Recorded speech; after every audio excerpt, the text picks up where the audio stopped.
Hello guys, इस Excel tutorial series की video में आपका स्वागत है। इस वीडियो में हम डिस्कस करेंगे काउंट फंक्शन के बारे में। तो जो काउंट फंक्शन है उसके बहुत सारे सब पार्ट्स होते हैं, जैसे count, count A, count blank, count if.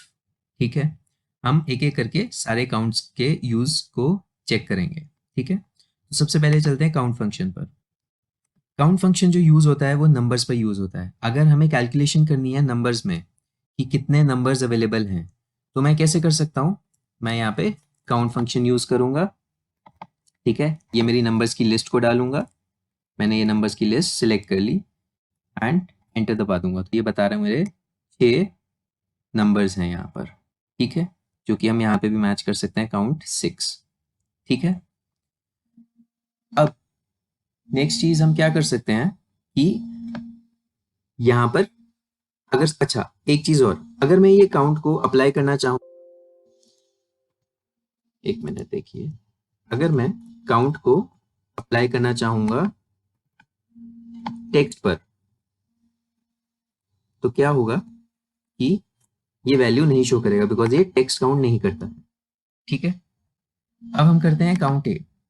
Count ए वो सेल्स जानने के लिए जरूरी होता है अगर हमें पता करना है कि कितने नॉन एम्प्टी सेल्स हैं। जैसे ये सेल्स में हमारे 5 नॉन एम्प्टी सेल्स हैं। ठीक है, तो काउंट ए यूज करके मैं पता कर सकता हूँ कि कितने ब्लैंक्स हैं मेरे इसमें। अगर मैं यहाँ पे ये डिलीट करता हूँ, देखिए अब 4 हो गए। ठीक है, अब सपोज अगर मुझे चाहिए, मुझे ब्लैंक ही काउंट करने हैं, तो मैं क्या करूंगा, काउंट ब्लैंक यूज कर लूंगा। अपनी लिस्ट को सिलेक्ट करूंगा एंड उसके बाद जब दबाऊंगा एंटर, तो मेरे को शो कर रहा है 2। ठीक है, होप सो आपको काउंट समझ आ गया, काउंट ए समझ आ गया एंड काउंट ब्लैंक समझ आ गया। ठीक है, अब हम डिस्कस करते हैं काउंट इफ। काउंट इफ तब जरूरत पड़ती है जब हमारे पास मल्टीपल आइटम्स होती हैं एंड हमें चाहिए होता है उसमें से पिक करना कि ये आइटम कितनी बार एक टेबल में या फिर ये आइटम कितनी बार एक कॉलम में आया है। ठीक है, तो ये मैं एक लाइव केस में यूज कर सकता हूँ। जैसे सपोज मेरे पास स्टॉक है, स्टॉक में मेरे पास books, pencils, pens and drawing books ऐसी चीजें बार बार रिपीट होती हैं, डेट वाइज परचेज होता है उसका।